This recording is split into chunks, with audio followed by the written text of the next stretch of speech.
Dear journalists, activists, allies, and comrades, welcome.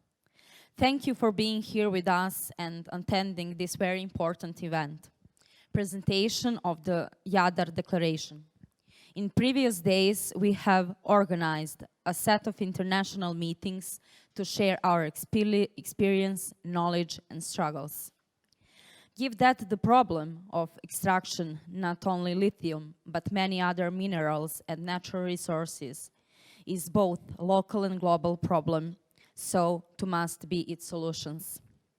If globalization is going to interfere without health, food, water and air, then we will globalize our fight for preservation of the same.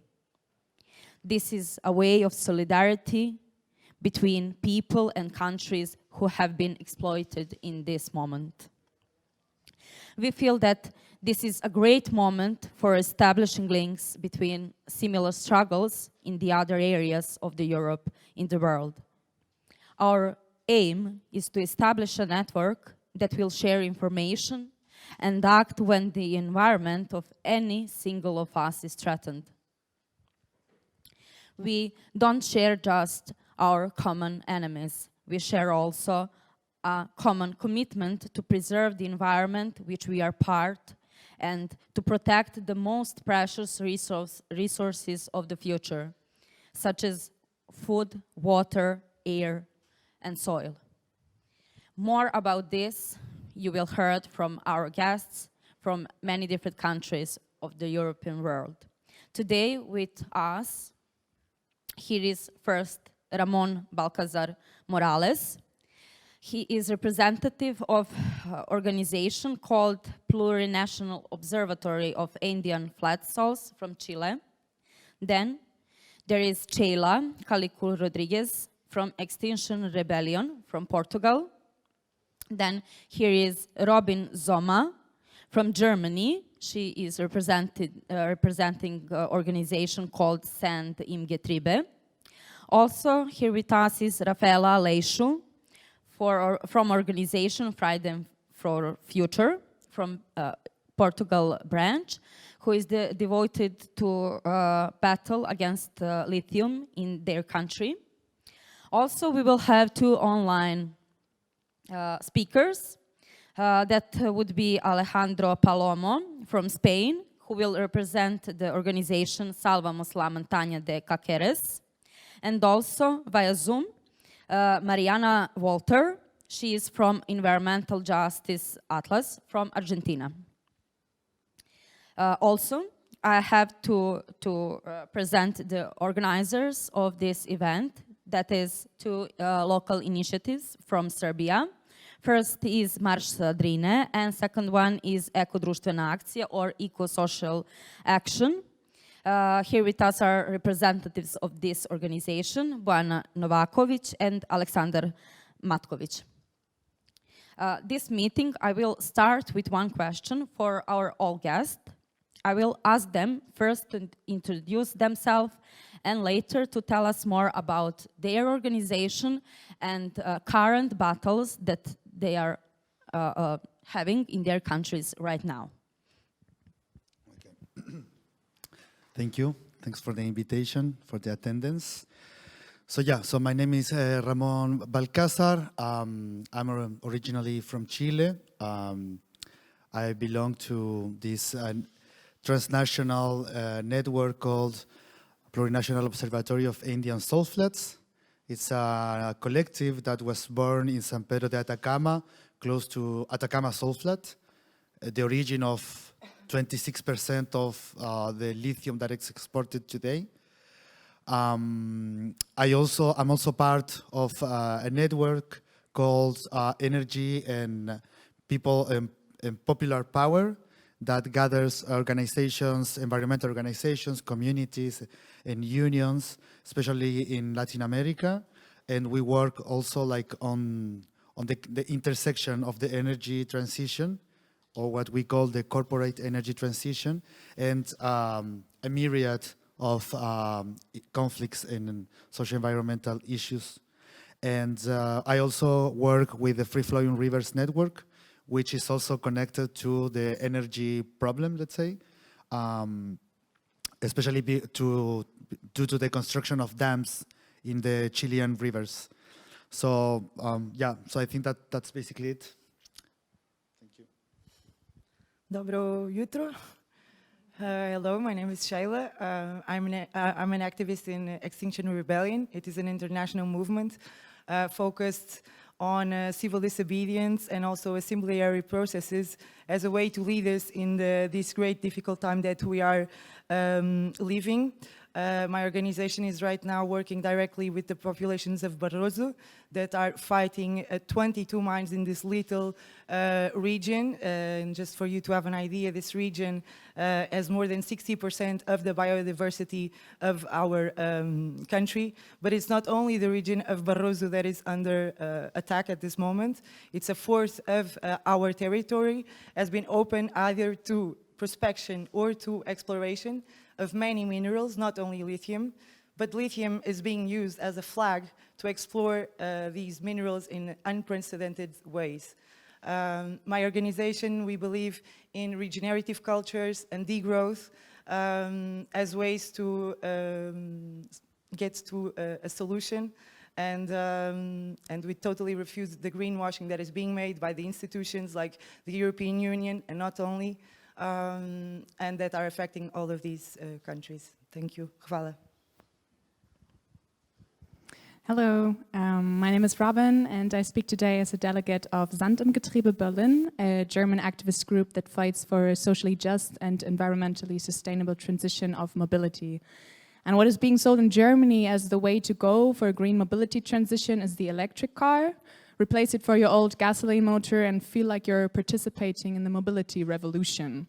But even in the end of the production chain, not everything is as shiny as it seems. Tesla opened up a new gigafactory in March in Grünheide, close to Berlin. It has been built on one of the driest regions in Germany on the grounds of a drinking water protection area. And while the people there fear water scarcity within the next years, the factory uses as much water as a city of 40,000 inhabitants. And even though there are special standards for the protection of the drinking water, there have been illegal refuelings of machines and spills of diesel and chemicals putting the water at risk. Thousands of liters of fossil fuels are being burned every day just for the production of the green electric cars. And what we see in Grünheide as well as in the Jadar Valley, there are the excesses of an industry driven by capitalist logic. In our capitalist system, it simply makes sense for companies to exploit nature and people wherever possible to be able to survive on the market. So it should not surprise us that environmental standards are being ignored, mining of raw materials is being outsourced, and that the construction of the gigafactory has been done by workers from Poland working far below the minimum wage in Germany. We understand the need for mobility, and we understand that people working in rural areas where there are no jobs feel the need of a car to drive to the next city to work and be able to survive. But the possibilities to fulfill this need are super unequally distributed. Who can buy a Tesla e-SUV for 60,000 euros plus? Not even to speak of the mobility barriers and the most affected people are facing in the regions where lithium is being mined or where the effects of climate change caused by our mobility system are hitting the hardest. Besides the unequal access to cars, we have to question the status quo that suggests the need of a car. We as Sand im Getriebe are fighting for a change in the mobility system that is environmentally sustainable and socially just. That means that instead of building new highways and cars, we need to expand free and accessible public transport as train and buses also into more rural areas. 9 people are dying every day in the German traffic. We want to reclaim the space occupied through cars and create space for culture, beauty, and safe ways for bikes and feet. A sustainable change in the mobility system means changing the system that presents the so-called green transition as the only reasonable solution, and we can only do that together. It was Robin talking. As Sheila has already said, Portugal is facing a massive mining plan in such a small country, and I'm here because my grandmother lives in a town that already has a mine, and the governments and corporations want to construct even more mines in that area. The point is that my region is known by their water sources, by the forest, by the whole biodiversity that is there, but not also that, but the thing that is a really isolated area with a lot of desertification, and this population is facing real threats because of this. So there is kind of an agenda to sacrifice these natural and isolated areas in order to develop these projects and disparage the population that is mostly elderly in these places. This is done by providing less and less services, to use the natural world as a resource, and developing a marketing strategy that misleads people to think that they will benefit from these projects. This strategy is conducted to make community weaker so that they can do it quicker. With every year that passes, the weather gets hotter, the storms are heavier, there is a huge destruction in crops, and the local production is getting smaller and smaller every year that passes. And now the generations that have been following have abandoned these areas and go to the urban places. And those who stayed are facing really environmental threats, and with dismay and impotency that they can, like, no hope in that place. So what I'm here doing is to saying that these attacks are happening everywhere, like in Serbia, in Portugal, in Chile, and from here. There are many people with the same struggle, and this is why we are here, united to fight this project and this perverse narrative.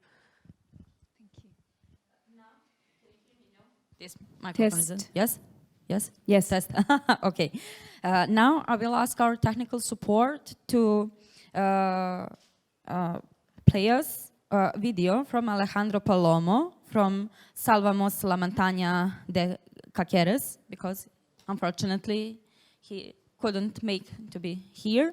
So let's hear Alejandro. Transformations with it. The people who live in these places don't want to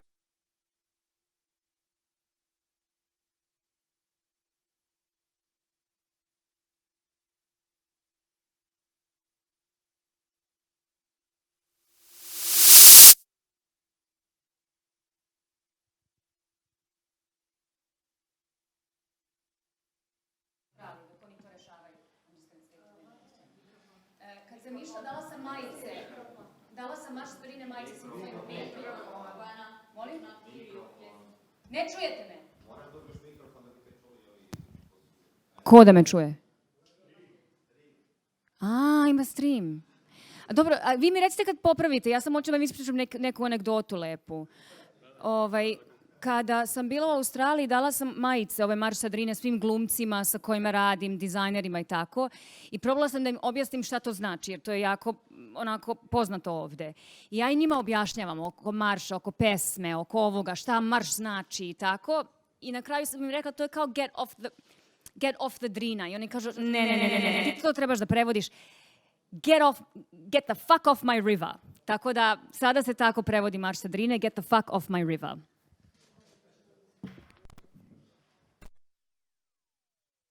the transformations with it. The people who live in these places don't want to see their health affected, and that is the cause of they are organizing struggles. There are current the transformations with it. The people who live in these places don't want to see their health affected, and that is the cause of they are organizing struggles. There are currently many organizations against the mines, but the government of Spain believes that these mines have benefits for the population, but there is no example in the world where it has been so. For this and other reasons, we will be signing the Jadar Declaration.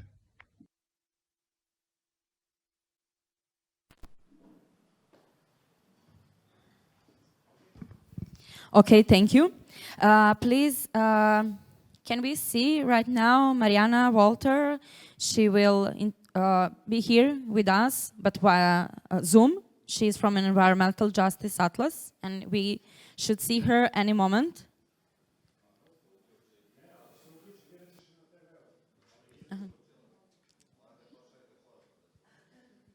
Alexandra, please, can you maybe send her message? While we are waiting Mariana to be online, please, I will ask our organizers of this event, that is representatives of Marsh Sadrine, or Get Away from Our River, yes, Get the Fuck Off My River, Bojana Novakovic, and also from Eco-Social Action, Aleksandar Matkovic, to say hello to everyone and to say something, to explain maybe more detail why we are here today and what is the aim of this meeting. Thank you. Hello, jel čujete? Dobre. I'm going to speak in English, which is odd in Serbia, but it's kind of cool as well. I don't need to introduce Marš Sadrina. I think people understand it's a network of over 20 organizations from Serbia and Europe who are opposed to lithium extraction. Now we're a network of 23, 24, 25, 26, 27, 28, 29, 30, which is great. I wanted to actually piggyback on something that Rafaela said about marketing. The marketing strategy that she's talking about is called Lithium. Lithium is used really as this marketing tool to greenwash profiteering from extraction of natural resources. Lithium is not, and I have to repeat this, and we really need to make this very clear to the public because I don't understand how the powers that be have gotten away with it. Lithium is not an energy source. That energy for electric cars and for all these batteries still has to come from somewhere. Also, lithium is not what makes a whole electric car. It's a very small component in a car. In fact, electric cars will have to use 7 times more the mineral resources of a conventional car. So we're looking at an incredible marketing strategy on a global level that utilizes this idea of lithium that maybe was an important mineral of interest in the 70s and 80s, but is definitely should not be now. There are alternatives, but also we will discuss the degrowth alternative as well. So I can update you guys on Rio Tinto and some lithium stuff a little bit later if anybody's interested in that. I think we're here more to discuss the this international story, and yeah, but we're here because lithium, as it's been used as a global marketing strategy, is also by us being used as a thing that's brought us together and unified us to share experiences, to share resources, to share contacts, and to support one another and to really internationalize this issue. Okay, thank you, Bojana, and thanks for everyone for talking. My name is Aleksandar Matkovic from Eko Društvena Akcija, a local organization from Novi Sad that, although while young, we have been founded 1 year and a half before, comprises activists that have been active almost 5 to 10 years, and also some younger ones. And there's also this very committed democratic exchange that we actually wanted to put forward by also organizing a program that will include international people, because it's also not about only the organization, it's also about the people. And as you can see, there are 7 people here sitting in front of you from 7 countries, from various countries, and I think that's quite a feat in itself that we have, like that we're sitting in this room together and discussing. And before we begin, I wanted just to let you know how this started. So my organization, when we supported the protests against Rio Tinto, we were censored by a public space called Spence in Novi Sad. We were denied the right to hold our programs there, and one of the consequences of the supporting of this protest was censorship. And on the other hand, now we want to make some things public. So this is a small revenge to Spence, so to speak. Just kidding. of course, but I wanted to let you know that the idea behind this was, and also this program that we made is not only about lithium, but this is the most central part because we wanted actually to invite people, this is all about personal stories, to see what obstacles they faced. So as you will hear later in the discussion, dictatorship in Chile, for example, from Pinochet, some of his nephews are leading now the lithium mining corporations, which are destroying the Atacama Desert in Chile. In Portugal, Salazar also had this heritage of dictatorship, which is linked to lithium. In Germany, in the Tesla factory, you will also see and hear from these people that there were also explosions and problems caused there. And here, as you know very well, in Serbia, there have been problems that cause nationwide mass mobilization on that scale that I think has almost never been achieved, but you know, this is something that should be respected, and this is something that should actually be a great opportunity and a great reason why these people are here in Serbia. So this is also one of the things that we wanted to do, to connect people from peripheral countries and from core countries as well, and to establish a nationwide, an international network that will help not only these people, not only their environments, but also all of the environments that will be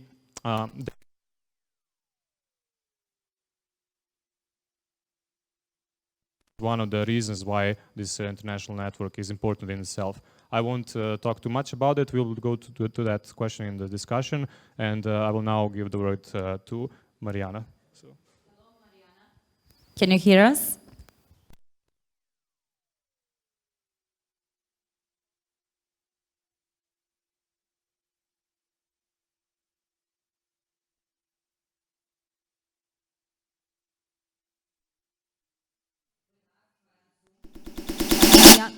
Mariana, please, can you introduce yourself and tell us more about your organizations and about your battles in your own country? Hello, good morning, everybody. I'm sorry, I had a problem with the connection and I just was able to connect. Yes, my name is Mariana Walter. I'm originally from Argentina, but I'm right now a researcher based at the Institute of Environmental and Technologies of the University. Sorry, I have an echo. From the Autonomous University. Sorry, I can hear myself. Okay, I will try to maybe decrease my own here. Sorry, this is the hybridity challenges of nowadays. So I'm a researcher. My work is on mining conflicts in the Americas, but I am also part of the direction and coordination group of the Environmental Justice Atlas, that is a global initiative to document, to make visible, to connect, and to study environmental conflicts around the world. And actually, mining conflicts are one of the most relevant conflicts that we have in the Environmental Justice Atlas. I would just like to show you, if we can share the image one that I send.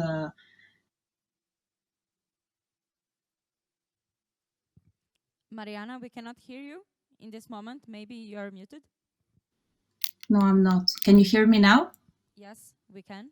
Yes. I don't know what happened. So was it just the last moment, or I have to repeat most of what I said? Last maybe 10 seconds, not more. Okay. So I am part of this initiative to map, document, and study environmental conflicts around the world. And actually, mining conflicts is one of the most conflictive, mining activities is one of the most conflictive activities that we identify in the Environmental Justice Atlas. In Serbia, we have about 29 conflicts that many have to do, as you know, with lithium and nickel, and also construction minerals and other forms of minerals.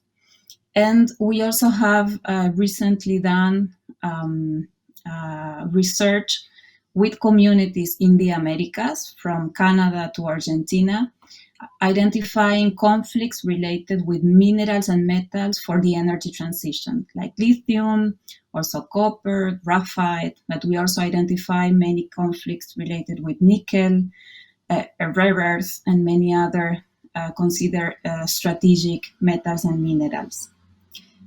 Can I show an image just to show very quickly image number 1, which is how the atlas looks like? I don't know if you're able to see it. We can see, yes, atlas.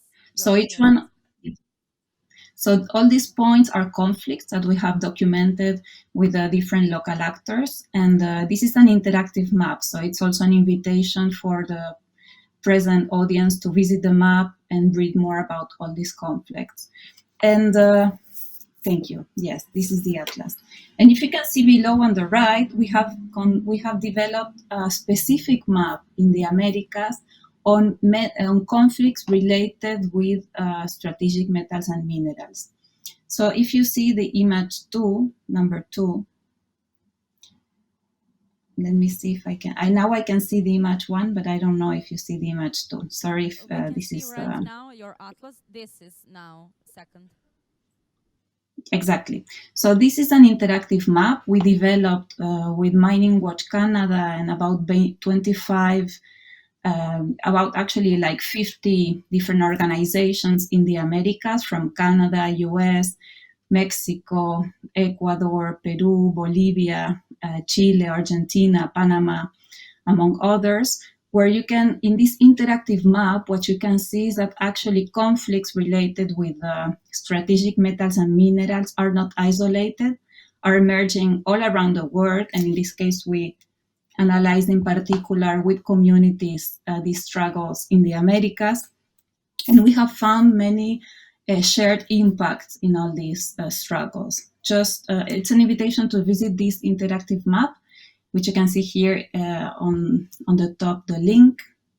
And we have identified, for instance, in all these cases, many concerns and impacts related with water, both in places where there's low amounts of water, but also in places where there is abundance of water, because mining, as I think most of you know, is likely to generate some impact in water. Also, we have identified many pollution cases related with waste management. We have also identified many impacts on local livelihoods of people around mining sites. We have also identified many impacts and concerns about the impacts on local knowledge and cultural heritage that has been also very common in many cases. Also, we have seen in all countries, including Canada and the US, many problems with lack of information, problems with the decision-making processes, problems with the participatory spaces. And also we have identified different situations of violence and criminalization of local activists. So this is common to all the cases that we have identified, and we have produced a report that I invite the audience to consult. It's available in this website, where we highlight many of these impacts and also highlight some of the narratives, the discourses from states and companies, and how they are flagging the need to develop this mining because of global environmental justice, because of global climate change. But actually, what we see is that many of these communities that are receiving the impacts of all this mining are actually had a marginal role in global warming processes and activities. So we also in the report flag some of the injustices, social, environmental, that we identify in all these conflicts. So I leave it here, and maybe we can keep on this conversation with the audience as we go on. Mariana. We'll continue a bit later. Please stay with us. Also, I want to say that today we are here not to say bad words about green transition. We want to have green transition, but green transition which is not connected with our consumption, our producing with profit, with just profit, without justice, without solidarity, without equality, without friendship, without friends. We want to share that green transition with our parents, with future generation, not to make just profit for multinational companies.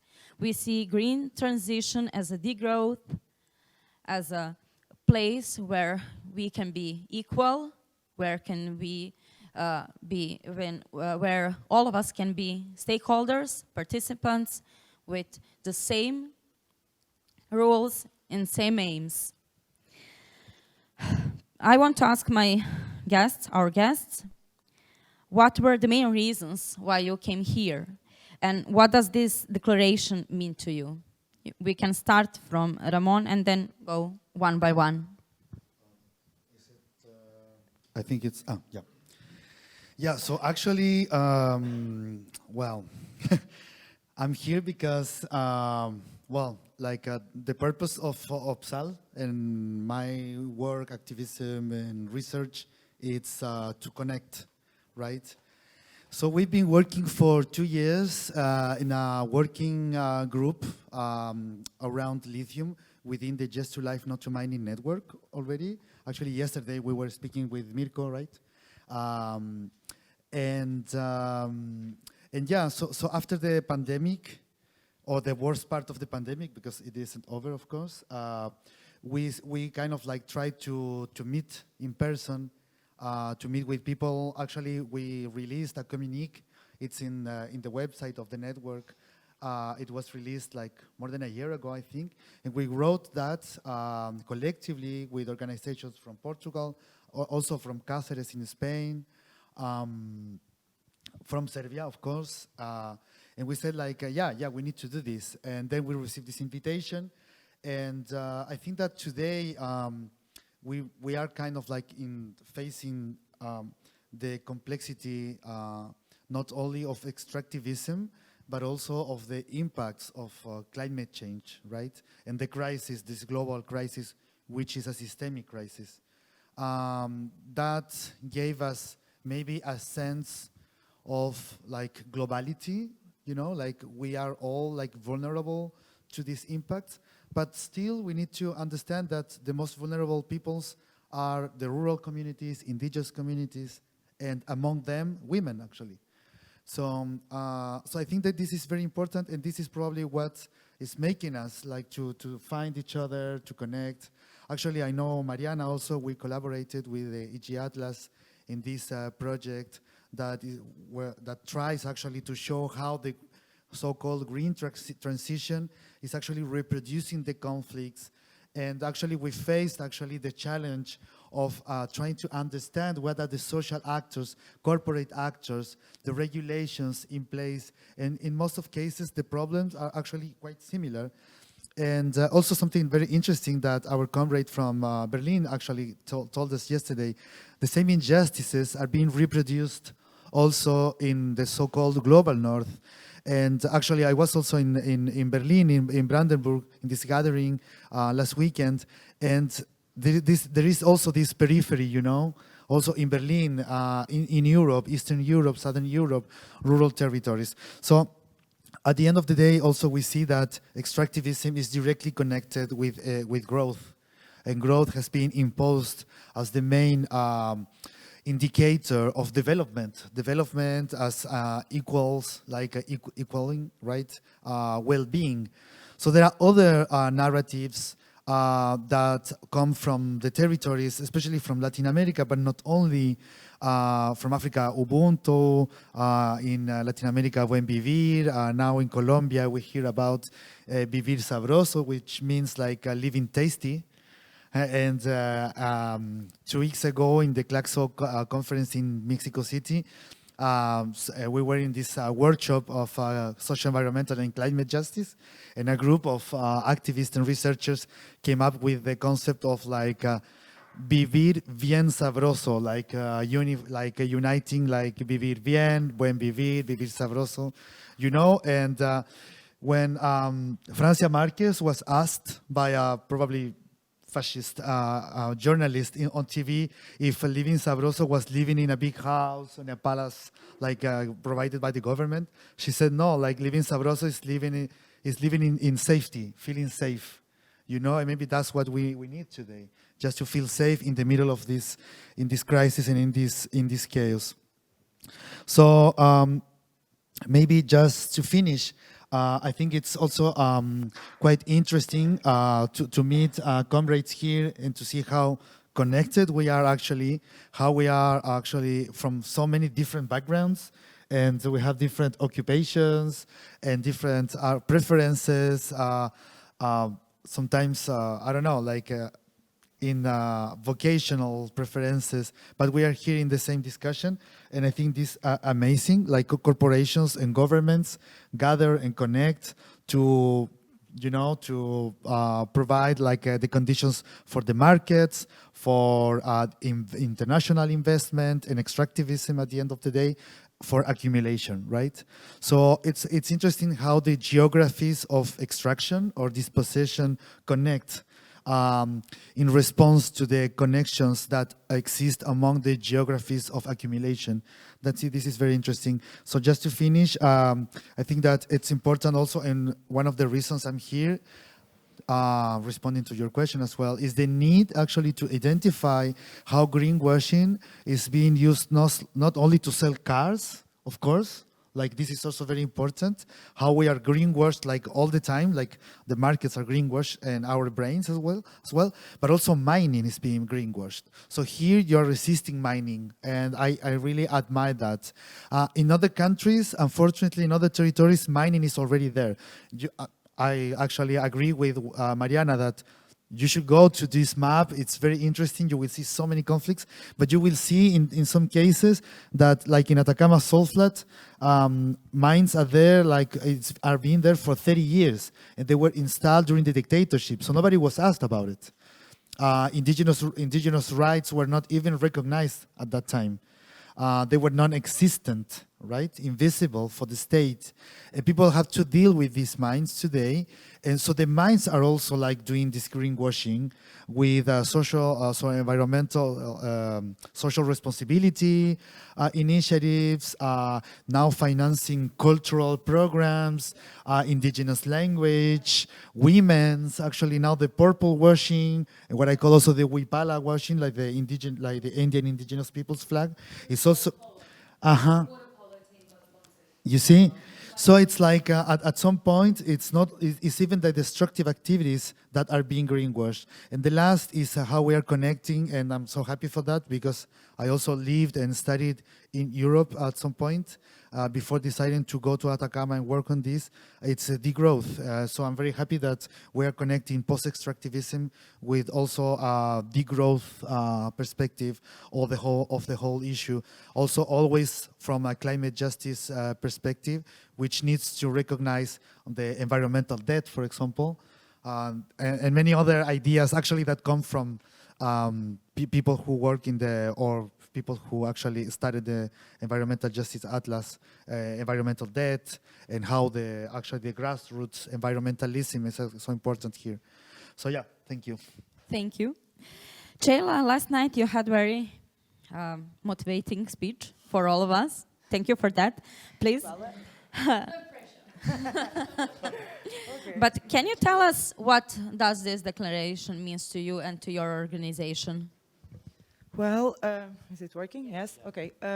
Well, it means a lot because we are actually suffering from the same pains. The rural or the indigenous communities of our countries, or the peoples that don't live urban lives, are being sacrificed. Actually, it's the word. They are being sacrificed in this drama that we are living. For the sake of truth, I'm just going to make a little correction before I say what I feel regarding this pact that we are here.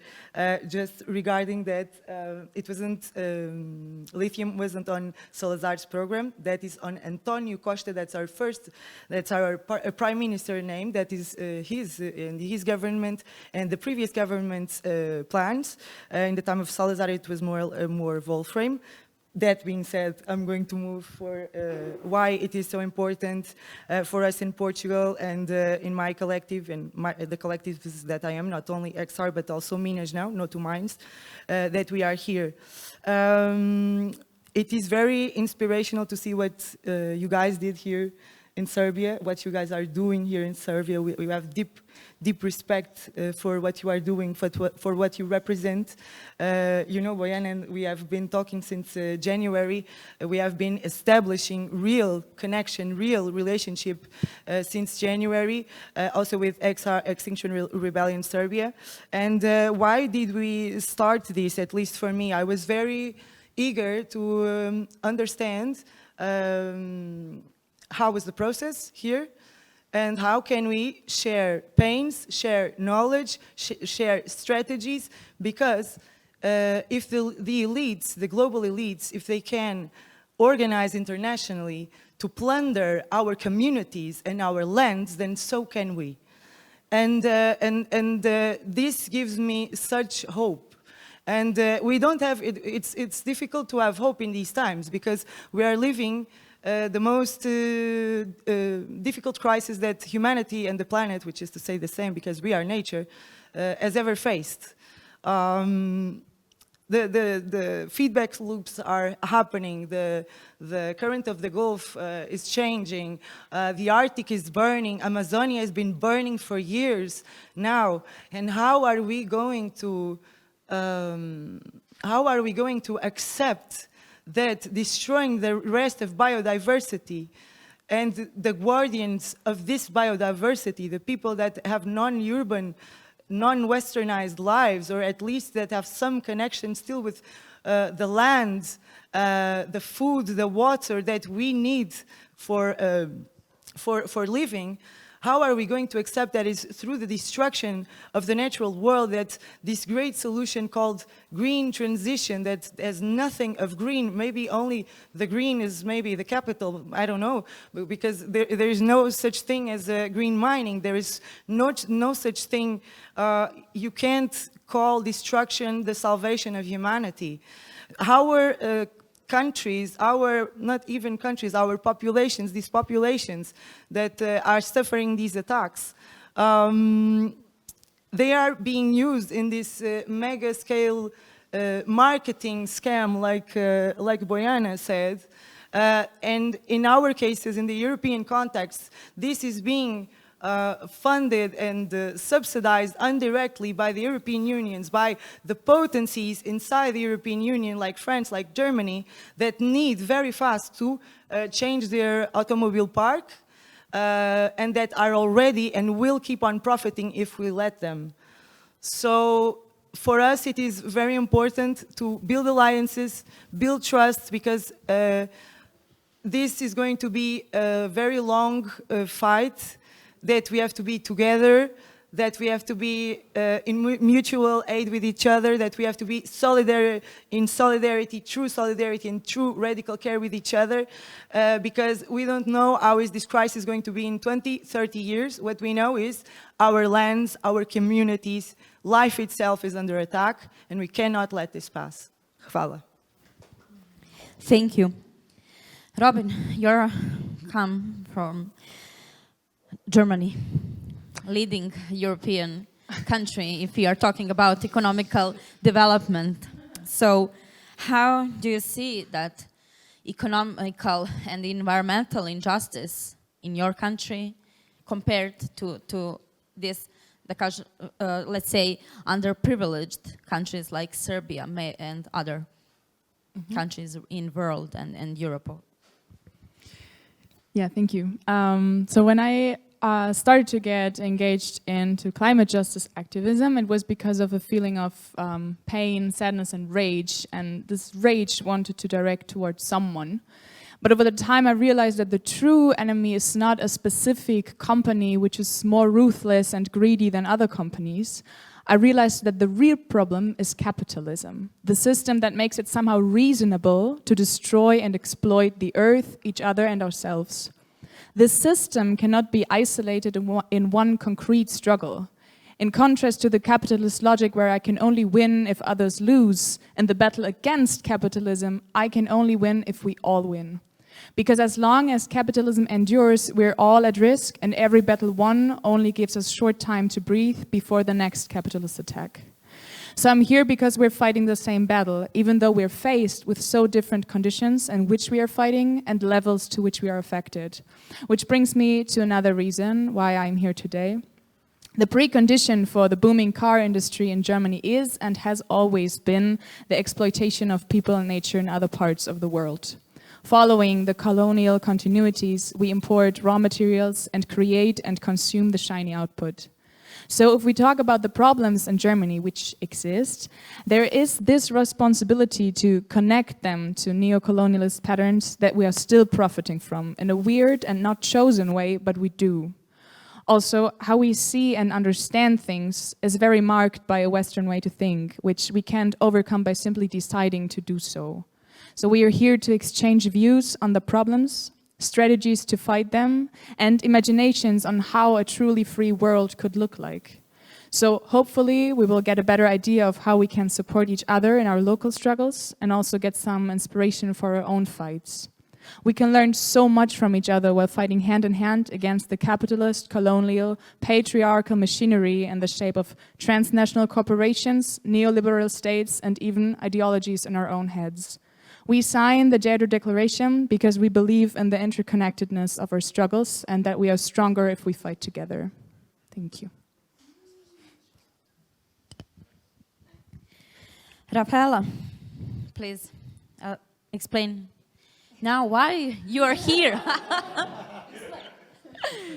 Why you are here? Why you decided to leave comfort zone to come here to start this big battle? So What was the main reason for that? I kind of like explained before, because of my grandmother, I feel that they are really isolated. I feel that they are really alone, and people really need help there, and that nature that is there is really needed for ourselves to survive. And if the government succeed, there will be more wind power, solar panels, mines everywhere. That's what we see. That's what I see in the future happening if we don't fight this. So by coming to Serbia, my necessity is to understand all the local communities fought this and all they enrich their strengths together and to organize themselves in order to fight them, in order to have the strength, the mental strength, the physical strength to all of that. And what I really found amazing was like the blockades you did in the last months that were really massive. And I guess that like in a European like kind of, it's a context that I haven't seen it like ever. So I was really inspired to see it and to understand how can this roots being constructed and built and grassroots movements are organizing here. That was like the main reason. So my guessing is that if we are all internationally aligned, we can put pressure against this system that is always inventing new ways of oppression and exploitation. So to finish, in my utopia, I see like Rio Tinto falling, like Savannah falling, like Fortescue falling, Almina falling, Scum falling. I see they're all falling, and I see that we are all together in this. And from what we are really building here, I see my utopia becoming a reality. Thank you. Mariana, Oh, you're here with us still. Thank you. Same question for you. What does this declaration mean to you? Thank you. It was great hearing you all. I don't think there's that much to add. I agree with all that has been said. I think it's really important to make visible that these are not isolated struggles, that these struggles are happening in many places, and we can learn, we can connect each other, we can learn from our struggles, but we can also learn about what we are doing, and also what companies are doing. And sorry, I just wanted to share one image, which is the image 4 that I sent. That is also, we also have to learn what companies are doing, and I just wanted to show that Rio Tinto itself in the atlas is identified in around 30 cases. So it's also, I think, important to connect each other to also see what corporations are doing, how they are acting, and to share this information, to have a more to develop different types of strategies. I am a bit concerned, as all of you, with the exponential increase in the extraction of resources worldwide. I don't know if you have seen, it's quickly said, but the scenarios for this hegemonic energy transition point that in the next 30 years, about 3 billion tons and metals and minerals will be needed. This is enormous. And in 30 years, this means very, high pressure everywhere where these resources are identified. So I agree that even if currently it seems that the pressure to extract lithium and borates in Serbia seems to be in a pause, as what we are seeing worldwide is that these pressures to extract remain over time. So it's really important to keep alliances and networks of support, because these are really long processes.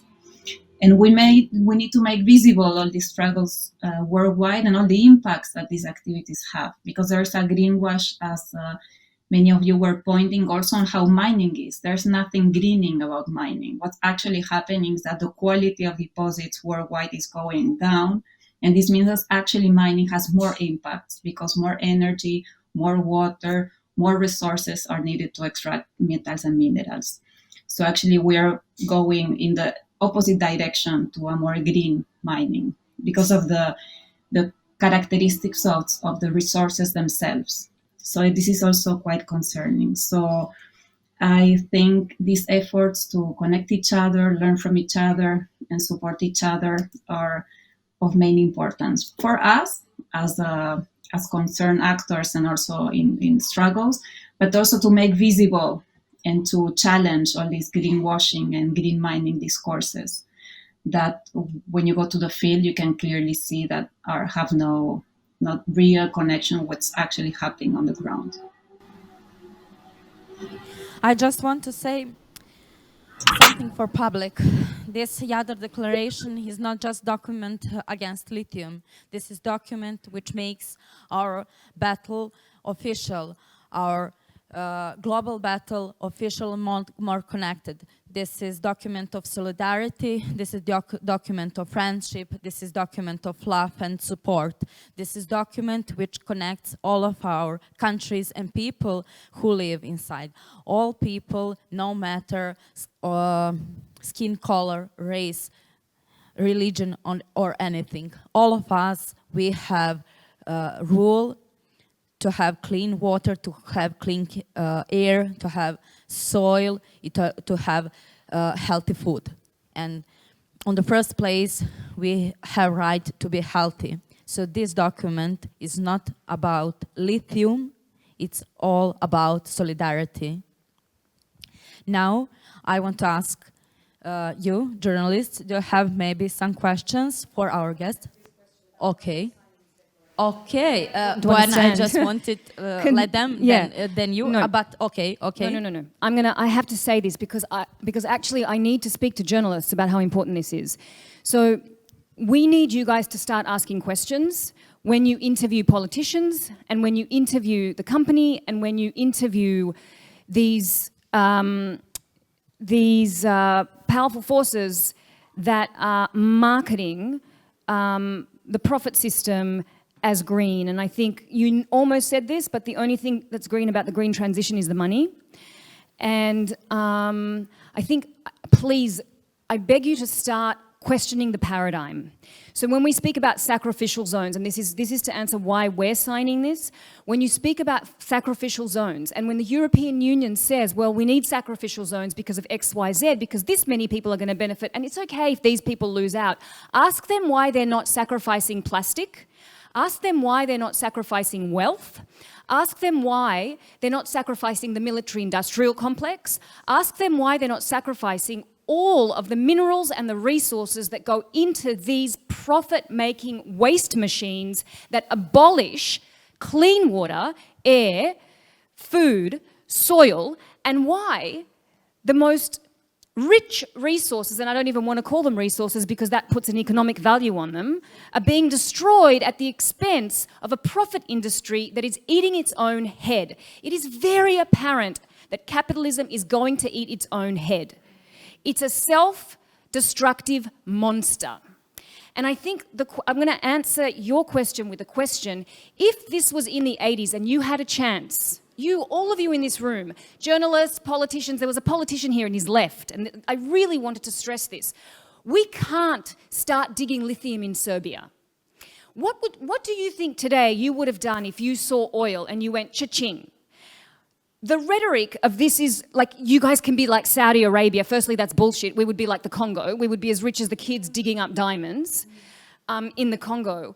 But that rhetoric, ask yourself the other side of that rhetoric. Today, everybody is vilifying Saudi Arabia. Everybody is vilifying oil, gas, because now everybody wants to look good. So what you're doing today is what you would have done then. What you're doing today is what you would have done during the civil rights movement. What you're doing today is what you would have done during the Second World War. So if you are not getting ahead of this, challenging your friends, challenging your colleagues, and challenging the people you guys are interviewing, you're going to be part of the problem. And in 50 years' time, when we're talking about this again, and if it hasn't changed, and I hope that it will, because we're going to do everything we can to shift it, ask yourself what narrative you want people to say about you in the future. And I think this is such an important thing. I also just really need to address community. So all of our work is based in local community. And Jadar, we're going to Nedeljice tomorrow. And I think one of the biggest reasons why we wanted to sign this is to connect local communities. So from local to national to international. And I think we started doing that, and you and I started talking, and you guys connected. And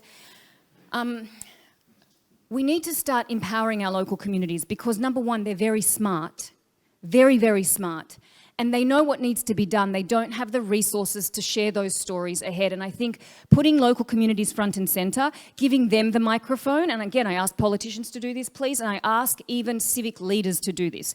Take the mic out of your own hand, put it in someone from the local community and spread their story, share their story. There is so much wisdom in our local communities, obviously internationally, also in Indigenous communities.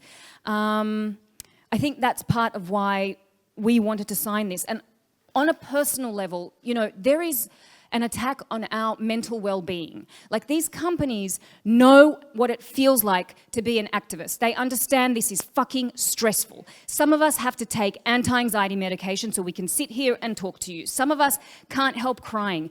I'm an actor, so I'm articulate. But some of these people are not like public speakers. They're humans. And we can't expect of them to be perfect orators or convey these messages in the way, like in these sprightly little things. And I think we, again, need to start making heroes of people who are putting themselves on the line, who are connecting in order to preserve what gives us life. And the focus is on that. And I think I'll end there and you can speak or you can ask questions, but I really just needed to answer the question to round it all up because we have a responsibility, we all do. Then, Alexandra, I have to ask you why you are here. Well, I actually have a very, very, very simple question, a very, very simple answer to this. So I think you would need to support the Jadar Declaration even if you don't like it. So, and let me elaborate on this. I think this is just like, and it needs to be said. So, what we are facing now is not some sort of green transition or whatnot. I mean, there was this discourse on the climate justice even in the Paris Agreement and the COP26 stuff, but they just kind of like went away with it, and now they're just like driving this green transition. So we're not going through any green transition. We're going through a globalization of lithium capital. So basically, it's not an industrial revolution, like I don't want to throw away these words, but what's happening is a globalization of production, a globalization of new extractivism. And what needs to be done is a globalization of resistance. That's the Jadar Declaration, and that's why you need to support it. Even if you don't like it, it's necessary. And I will say more. I mean, It was a good punchline, huh? Okay, Yes, okay. Well done. Okay, let's go. So, and this is just the beginning, guys. So, anyways, what Robin said regarding capitalism, I mean, when we're talking about these batteries and stuff like that, okay, but let's talk about profits, you know, like the German car industry, in the last 5 years, profits have been falling drastically. And also in the US, by the way, the car industry was against electric cars in the 90s. The electric cars are not a new idea. And they were against it. Oh, and then profits fall, and suddenly what happens? Now we're okay, electric cars, yeah, let's go. And we just need to mine a little bit of this and cobalt and lithium and copper and stuff like that. It's gonna be okay. For who? So it's not a just transition. It's a green transition for capitalist countries. And it's a just transition for the German car industry and for the Australian mining companies. And so we are paying their green transition. This is what they want us to believe. And it's not only that. I mean, we can talk about this. I don't want to waste the time. But even in Serbia, for example, we are copy-pasting the EU, which has a new ideology, by the way. It's called circular economy. There is no such thing as 100% recyclable materials, as you all know. Copper. Yeah. Copper. Not only copper, I mean, these guys. So they want us to believe, basically, we're gonna mine lithium. I mean, minerals are not renewable resources. I mean, once you mine them, you mine them. And they want us to believe, you know, this circular economy thing, and that we're gonna transition away from a linear economy. I mean, so I work at an Institute of Economic Sciences. I'm not an economist by training, but to be honest, even as a non-economist, like I'm fed up with this bullshit of liberal ideology that says, yes, we can go, you know, just a little bit of mining there, you know, we're gonna transition to something wonderful.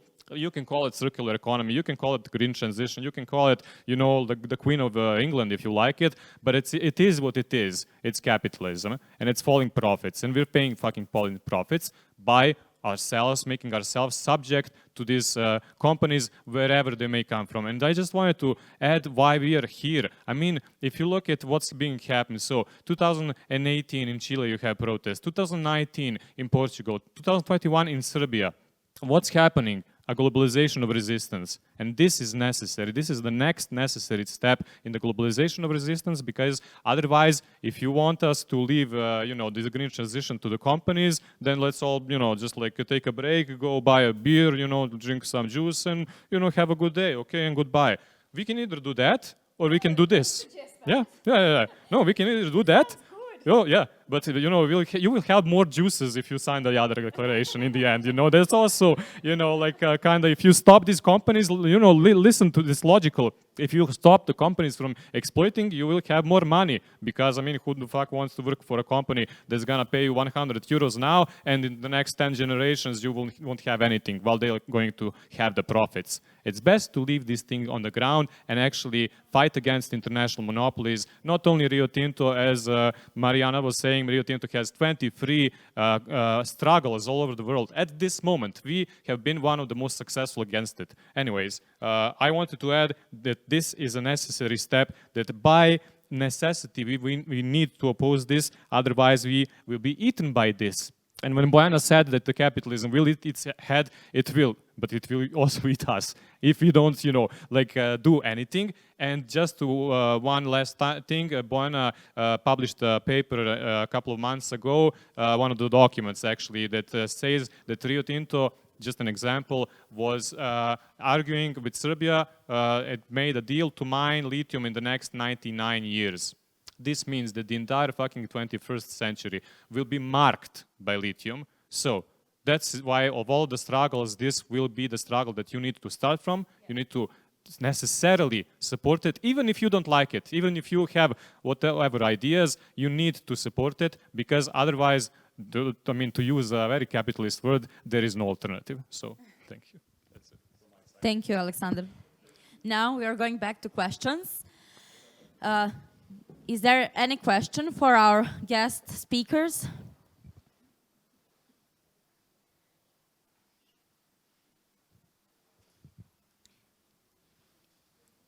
We don't have questions? Okay. I want to announce next big event tomorrow. Tomorrow we are going to Gornji Nedeljice to sign this Jadar Declaration. We, of course, invite you to join us there as well. This document will be publicly available. All of you can, you will download it from our social networks. It will be publicly, so you can read and introduce yourself more with these declarations. So thank you for being here. Thank you because you take. Sorry, we have something. Mariana Walter from Environmental Justice Atlas, please. We can hear you. You can start. Just a last comment in relation to what we said. I would like to stress that, as everybody was saying, we are seeing an increase in conflicts about all activities, not only mining in relation to this specific approach to energy transition, but we are also, and maybe you are also seeing in the Balkans, an increase of conflicts related with renewable energies, solar plants, eolic farms, and many other that are technologies that are considered this green transition. They are also becoming highly conflictive worldwide.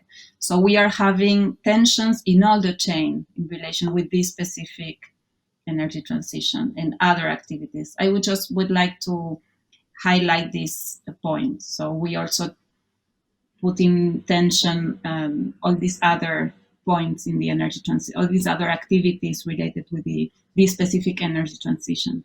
Yes, just a very small comment in relation to that.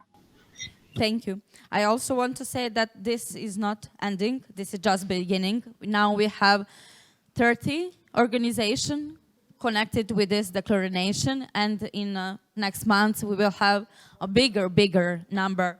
So this is just a beginning. And for the end, Alexander wants to say something. Just I wanted to say that even this network, although it's quite young, we're still to build it, and it will last for a long years, I hope. I mean, I wanted to say that regarding Mariana and the Environmental Justice Atlas, that's the idea that you can see how many oppositional struggles are there. And through that atlas, for example, we have found the Salvamos La Montaña de Quicares movement from Spain. So it's already working in the sense that we are interconnected now, and we have found movements we would not even be aware of. And as you know, probably know, here in Serbia, the media has not represented any similar movements in Chile, any similar movements in Portugal, and that is why, because we don't know about these movements, this is why we need to connect, and that's why we are here. And also because some movements fall, some may prosper, but even because all of these movements might fall in the future, so that is why we are here in the present. So, thank you. Like we said, this network will go globally. So follow us on our networks, on our social networks. Keep in touch. See you tomorrow in Gornji Nedeljice, and thank you for being here. Thank you again.